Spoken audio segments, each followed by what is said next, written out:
Hey everybody, welcome back to another Diecast review. Today we are taking a look at Dale Earnhardt Jr.'s 2017 25th win edition, I guess. I'm not even sure how to explain it specifically, but it's his 25th win commemorative car. He won the race in 2015. I have the car, but it's too far away for me to reach. But this is the 25th anniversary edition, kind of like they did with Kevin Harvick in 2014. But it's the flash coat color.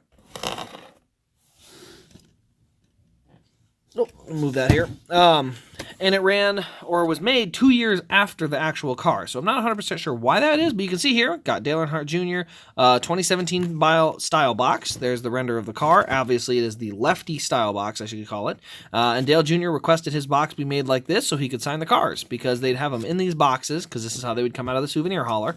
And he could get his hand, in here to sign, because he's left-handed. So, let's just use a screwdriver as an example. With this window being here and someone pulls it out, so let's say you just have the foam block, that foam block is open there, so you can reach right in and sign the windshield.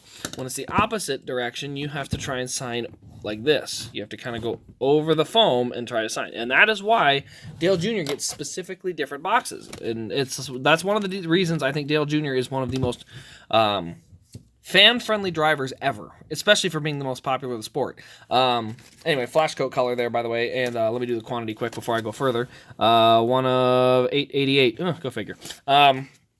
But yeah, so the reason he would do that is specifically for fans, so he could sign the windshield of the car and make it look nice, because he's kind of like a fan just like us in a lot of ways. He understands when when a fan gets something signed by a driver, he knows that the fans want it to look nice, and he cares. I mean, I will never second guess Earnhardt Jr. caring about the fans ever, because it's indisputable at this point. Anyway, another thing that does come with that car is this 25th win sticker. As you can see, it matches the roof logo. So kind of a neat thing there. Let's go ahead and take a look at this car. So it is the nationwide car that ran at Daytona in the summer. So you can see where it was normally black, it is the flash coat color. So we have nationwide is on your side on the hood. You can see the American flag thing starting here, because that was below the black.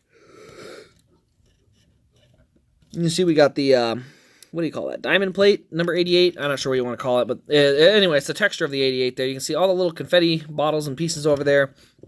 25th win up there. You can see we got Earnhardt Jr. with the special color banner. 2 winner stickers. Nationwide, Kelley Blue Book, Diet Mountain Dew. Back of the car, you got Nationwide's on your side, Nationwide on the deck lid. You can see all the confetti on the rear window, on the deck lid. On the rear bumper, there's a little bit. Fuel cell in there as well. As I said, it is the exact same detail as the race win, minus the number on the roof. And obviously it was never made in flash coat, I don't think, so that's the first time you get it like this. You can see some marks around the rear tire. We got Nationwide, Kelley Blue Book. There's that number 88 again, a couple pieces of confetti, the tailpipes have that. But basically that's how they made it. I think it looks pretty neat that way, but you can see some of the raced up stuff on the front, but otherwise pretty darn clean. There's not a ton to it. Roof flaps do open up. There's that logo on the roof again, the Dale Jr. 25th win. And let's go ahead and take a quick look under the hood at the engine detail here, which is just kind of a block. There's not a lot to it. Just colorful, though. I will say there's some colors to it, but it is just a basic block when you're all said and done. We got Chevy, Nationwide, Mountain Dew, and Kelley Blue Book under the hood there, right there. You can kind of see them. Here's our underneath the car rear suspension works. Opposable wheels, but this is all kind of just covered over. So overall, the main thing on this car is, again, it's a commemorative car. It's kind of neat. It's not necessarily one I would ever have on the top of my list. Maybe if it was like Casey Kane or Chase Elliott, my 2 guys, then maybe, but otherwise it's doesn't tend to be one that really sticks in my collection anywhere specific. Anyway, that is pretty much all there is to see on this diecast. Let me know your thoughts in the comments below, and also if you've picked this one up. And I think it was only made in flash coat, but I could be wrong on that. So anyway, this has been Race Craze. If you have enjoyed, do thumbs up and subscribe for more diecast content. But other than that, this has been Race Craze. We will see you in the next diecast review.